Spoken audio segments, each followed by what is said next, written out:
Where's the mouse? Okay. Awesome. So who wants to go first? Doris, can you start us off tonight? Sure. Awesome. What's been going well this week? Well, I have another recruit. I know. Congratulations. I'm so happy about that. So tell everybody how you found a recruit. What'd you do? Well, was having her party, and right at the end of her party, when we finished up, she decided to join. Okay. Did she take the kit credit or? No, she didn't. Okay.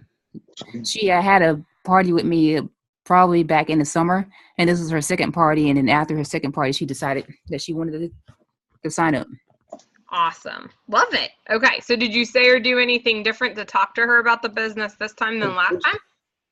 I had a few posts in my party about being a recruit, and she saw those and she asked me some more questions about it, and that's how that happened. Okay. And I know you've been working on it recruiting, so awesome job. Awesome week. So congratulations. And then who's next? Who wants to go next? We'll give it another 3 to 4 minutes here.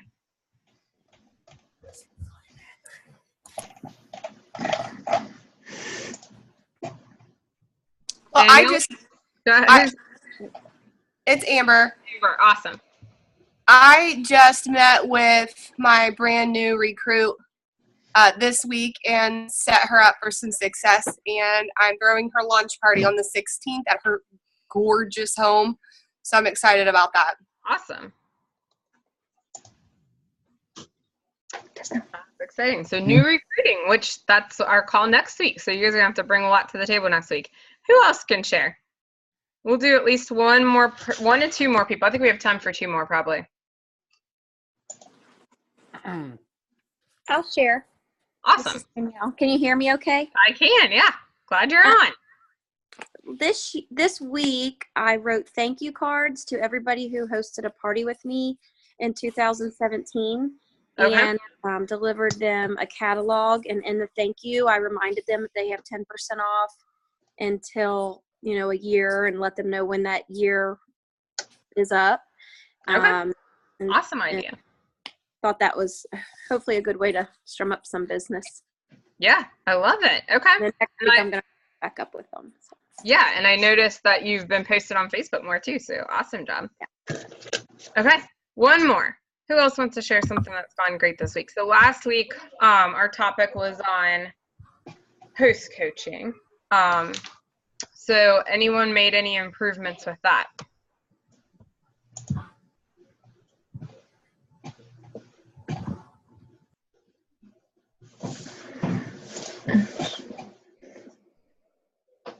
Anyone?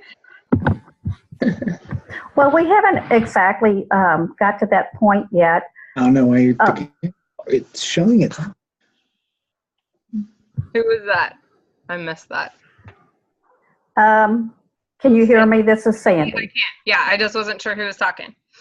Okay, yes. It's like somebody else was talking or something, so I stopped. Okay, so Patty actually got the lead for a fundraiser. And I went down last night. That's why I wasn't at the team meeting. I went down and met with the committee. I thought it went extremely well. Awesome. I walked them through several scenarios, and they had wanted to run the party for from the middle of March to the middle of April. So I was like, well, I wasn't sure how that would work. So I shot Angela a real quick email and to get her, her opinion on it. And she came back and says, well, see if they'll, break it up, close, make it 2 parties rather than 1. So I took that advice, but then I kind of expanded on it with them, telling them about, the pros and cons, mostly the cons with having a long drawn out party versus 2 parties, and worked a couple ways with them.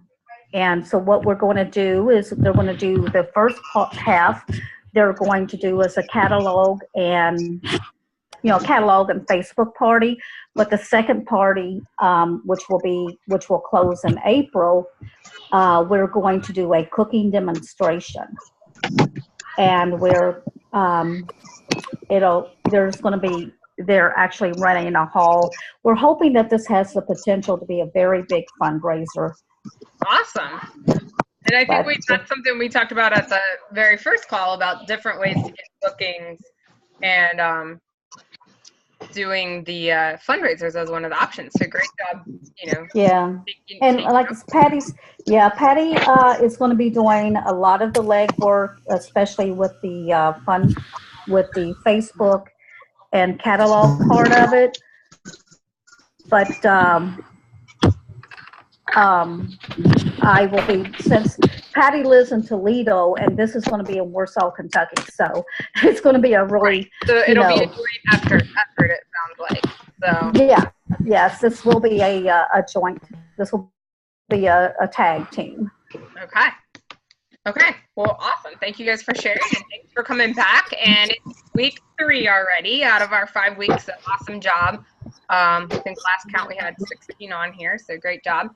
And you're already over halfway there. So great job with that. And then this week is on the party experience. So we wanted to touch on cooking shows and virtual parties. So, and then our format, we'll spend the next 10 minutes, and we're probably going to run about 5 minutes over. Daniel, I just saw your text. And just talk about what your struggles or your fears are with the party experience. And if it's virtual, then, share virtually. If you do more cooking shows, if you do both, you can do whichever one's more difficult for you, more challenging. So we'll do 10 minutes with that. And then we'll talk about tips and ideas to help make that better. And your challenge this week will be to take the party experience training. So if you've already taken that, you might be able to share some tips during the second 10 minutes. So who wants to go first? Who here has challenges or fears relating to the party experience and giving your host and your customers the best party experience possible?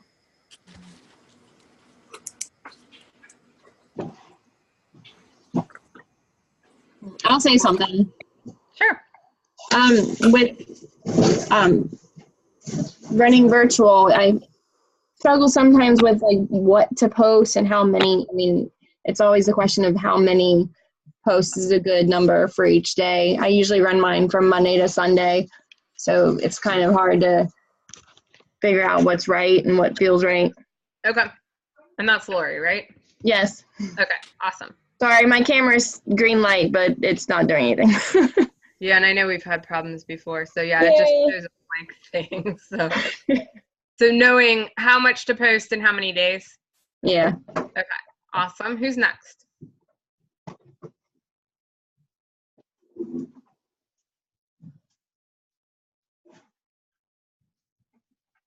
What day should we start posting about booking and recruiting? So I try to wait for how much to talk about bookings and recruiting?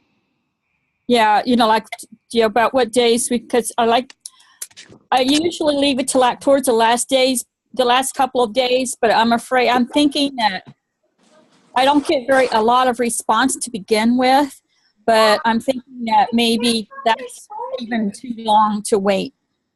Okay. And we'll talk about that too. Okay. What else? So we've got 2 for virtual. Who can give a concern or a struggle with the cooking show? Chantel, this is Tammy. I'll share one that I'm better at, but I still struggle with, and I think it's just as a new consultant, is always the full service checkout. Just making sure I hit all of those points with booking and recruiting and cross-selling. That's something that I've always struggled with, I think. Okay. Awesome. This is Danielle. I can piggyback on that. And I tend to always struggle getting bookings at the end of a cooking show. Okay. Let's try to do at least one more for each.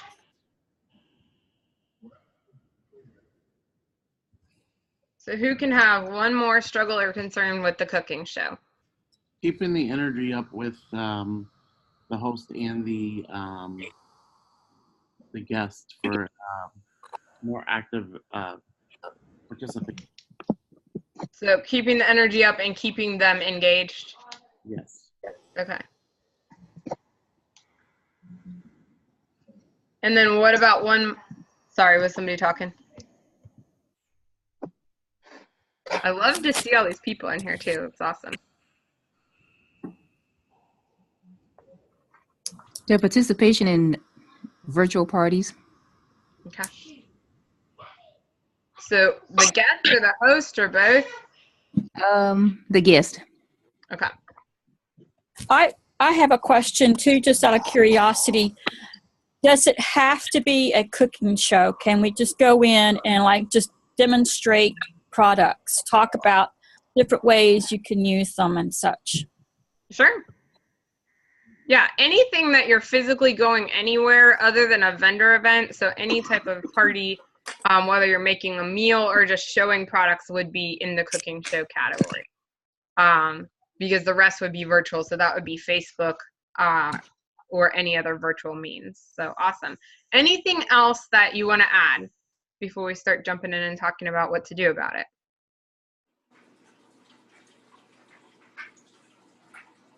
So for the virtual right now, we have how much to post, how many days, how to get bookings and recruitings off of virtual parties, but also specifically like when should you post about that and how often, and then how to get more guest participation. Anything else anyone wants to add for virtual parties? That's a struggle or a fear or concern.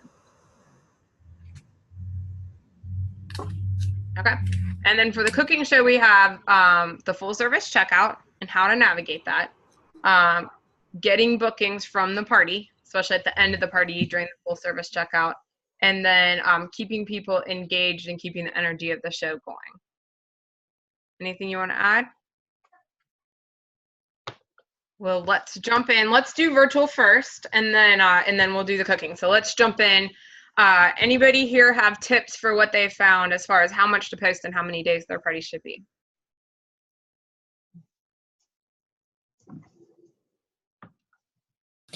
I've been reading up that a lot of people, a lot of the on the studies, a lot of them suggest not more than 5 days posting because people lose their attention, and such.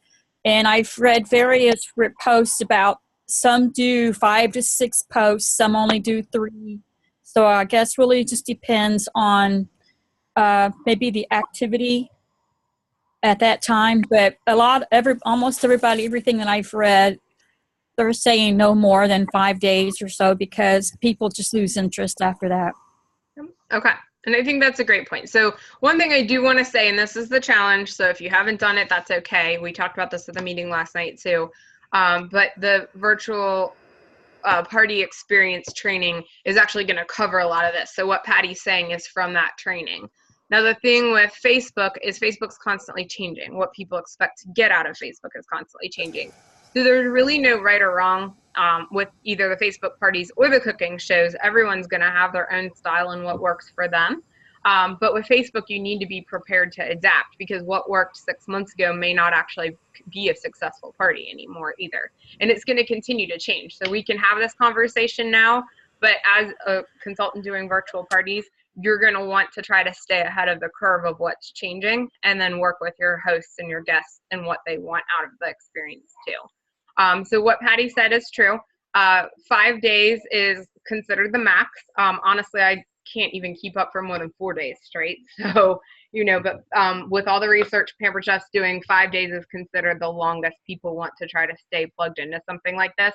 And guests find they consider the start of the party from the moment they're added to the show.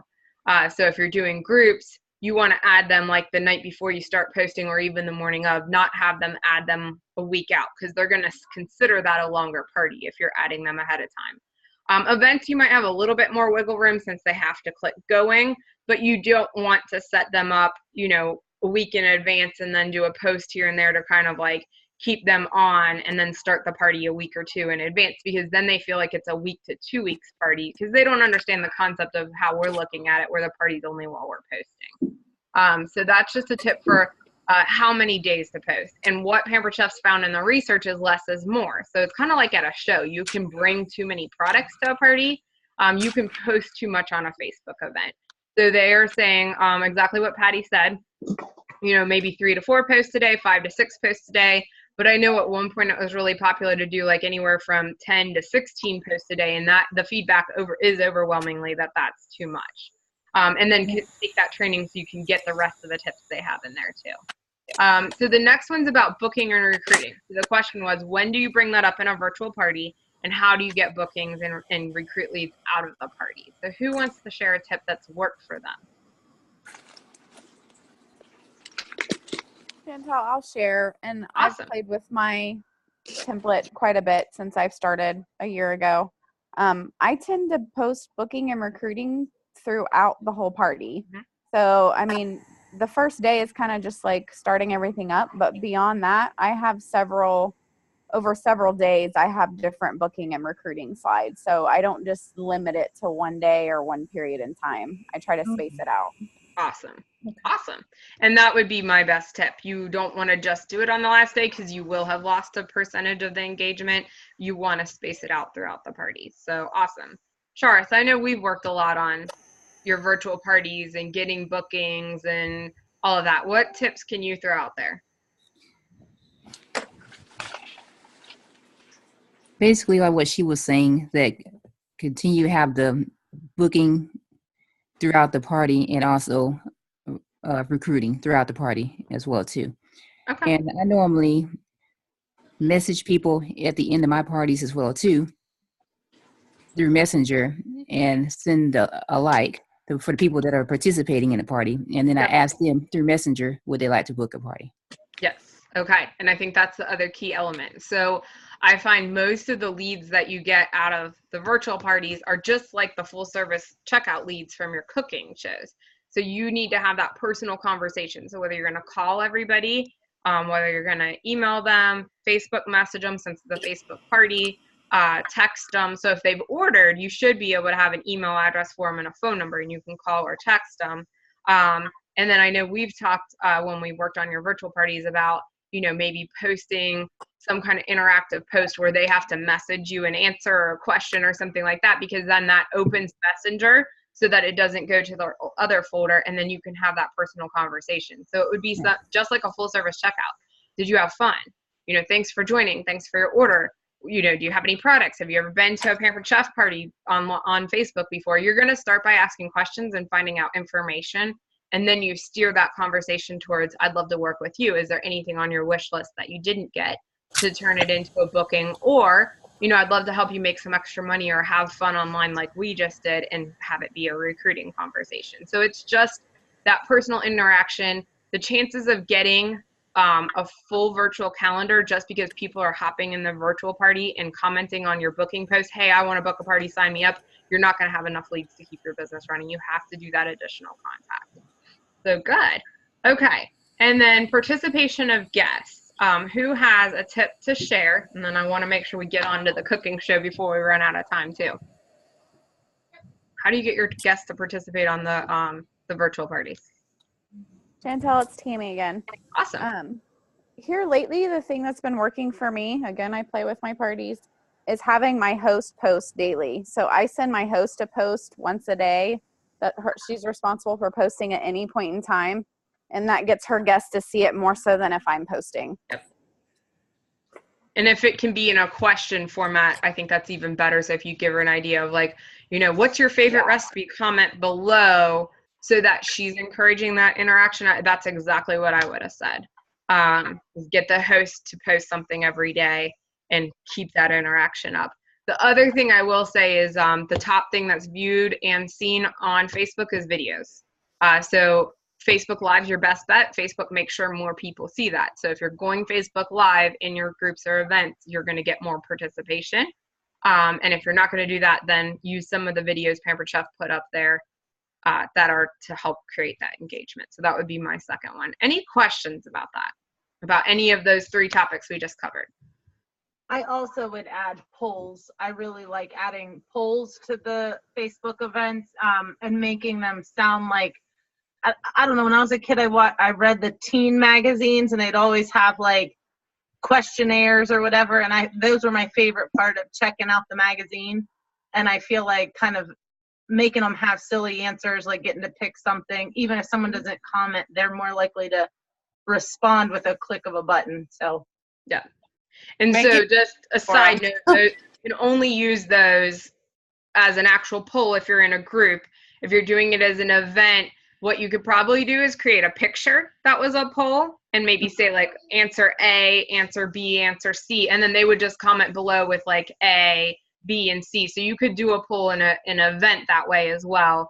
Angela and Tammy, do you mind sharing in our No Excuse group just a screenshot maybe of one of your polls, Angela? And then Tammy, could you just share a screenshot of at least one of the pictures or posts you would have a host put up, just to give people like a visual of what you're doing? Sure. Perfect. Chantel, Yes. I was also going to say that Jenny's been doing these brownie points, and Mhm. it is creating a ton of participation also Awesome. in hers. So each day, the beginning of the day, she posts the brownie points. So like there's a graphic, and it's like 5 points if you like something, 10 points if you ask me a question or whatever. And then so at the beginning of each day when she starts her party, she puts like Angela 30 points, Danielle 50 points, and it's the leadership board. And so I think she actually gives a prize away at the very end, and I don't like to do prizes, but it's creating participation, and she's selling the most on. She's doing great. So Yeah. Awesome. If she can share maybe just a screenshot, I think she shared it somewhere already, but if we can just put it in the No Excuses, or if you have one that you can share for her, that would be awesome too. I have a screenshot of it too. Okay, perfect. That would be great. And then let's jump into the cooking, because we are going to run just a little bit over. So I'm sorry about that. We had to use a different Zoom account tonight. So the first one was the full service checkout. And just how do you stay in control of your party through to the very end, including during those full service checkouts? So who has found a tip or a technique that's worked well for that? I couldn't hear. What was the question again? The full service checkout. How do you make that work so that you stay in control of the party and you're actually having a conversation with each person and getting your leads at your parties? I think the number one thing is setting the tone earlier. That's what's going to happen in the party. Like when you're doing the step before, telling them what the next step's going to be at the beginning of the party, giving an overview. And then as you move from one, like, so now we're done, I'm getting ready to draw the prize. And then I'm going to go over here and check people out. And then when you're there, the first thing, my number one recommendation is to not look at their paper. It's your natural, your intuition is to start putting numbers in to hurry up, to speed up the process. But before you touch the paper in front of you or your phone or your computer, is to make eye contact and have a conversation like you genuinely care that they're a human there, instead of you're scanning their groceries at Walmart or something. Yep. Very good tip. I love it. And if you're struggling with that, and I think this came up, I think it was on a No Excuse call, but I do a lot of calls every week, using the Express Party checkout. So if you struggle with your full service checkout, try that. Because I thought it was Angela, but I'm not positive. Like, I use it at some parties and not at others. But if you're really struggling with your full service checkout, when they order themselves on their phone and it uploads it into the app for you, then all you're doing is having a conversation and confirming that you have their order right. You just literally show it to them. So, and anytime I'm trying something new like that, I might offer a small prize for everybody who takes advantage of it to incentivize it. So I might say everybody who tries this gets a season's best tonight, or everybody who tries this gets a Twix-It clip, not a pack, a Twix-It clip to go home with, until I've done a couple parties and kind of gotten a feel for that. The only time I would caution you not to do that would be if it's people who you don't think are smartphone users. So if they're older, or maybe a group that's not a big technology group, then I would maybe just go ahead and skip it. But otherwise, that lets you really focus on the person during the checkout instead of getting the order in, because if you don't have enough experience with the app, that can still feel like it's a process for you. The biggest thing with your full service checkout is to ask questions. So you create a relationship. Did you have fun? What did you like? Thanks for helping with the grill pan. What did you think of that? You're having a conversation with them.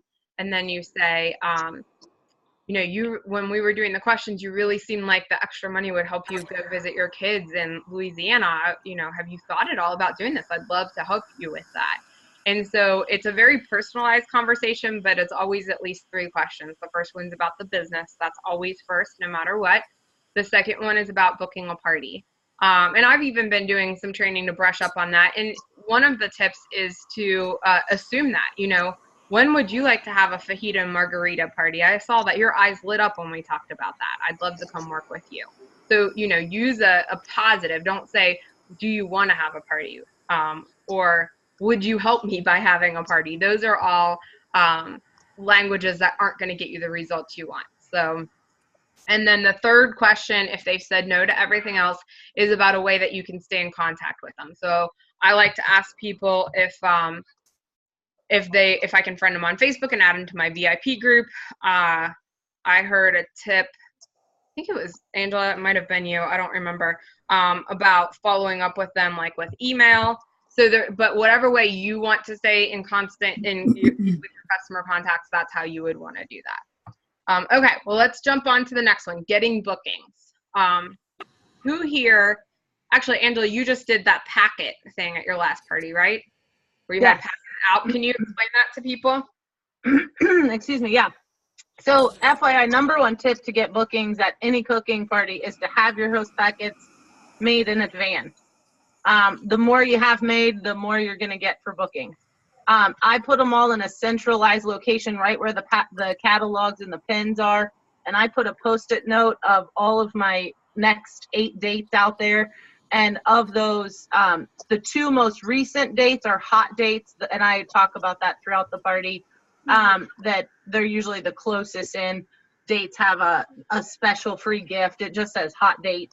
And then I let them build excitement. There's only this many dates and only 2 of them have a special prize on it. If whoever wants to grab one at any point in the party can. And if you haven't grabbed one by the time that we check out, make sure you get it on your way to see me.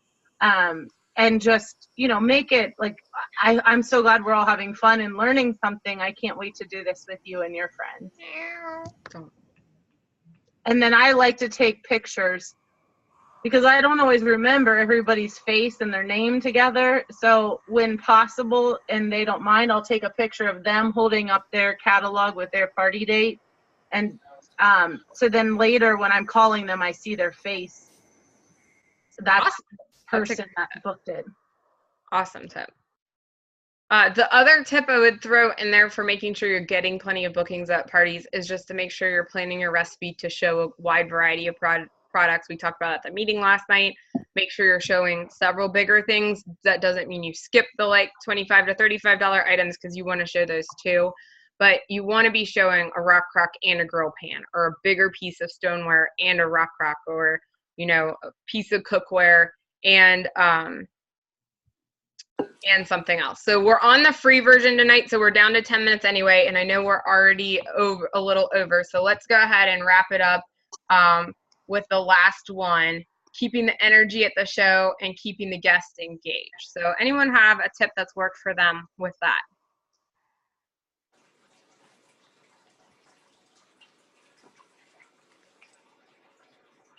Put your host in charge. So the more that, do what? I was going to say the same thing. You beat me to it. Oh, put your host in charge. So the more that they are in charge of the interaction rather than you being solely the only one talking, the more they're going to interact. If she starts talking about the stuff she already has in her kitchen or the things that she likes, so are her friends. They don't necessarily give a crap about me at the beginning of the party. Exactly. I think that's an awesome tip. The only other one I would throw in there is ask a lot of questions. Some groups are just chaotic and they don't pay a lot of attention to you right from the start, and it is hard to rein them back in. And that even happens for me. I just had a show. It was a great show, but I had no control over people's attention spans at all. So I just ask a lot of questions. Like I don't do a lot of talking, but and I do name tags. So if you're not doing that, I would strongly encourage that. So then I could say, hey, Amber, what did you think of that rock crack? Well, that whole group all of a sudden starts listening to what we're saying because they have no idea what we're talking about. And then I'll ask the host, so what is your favorite thing in your kitchen? Or, what is your number one product on your wish list? So that they're doing the talking because they tend to listen to each other even when I'm losing their engagement. So I think that's a great tip. So let's go ahead and wrap it up. We'll post the challenge of making sure that you do the virtual party experience and then the cooking show party experience. And I would strongly encourage you, even if you're a virtual only consultant, to go ahead and take the other one.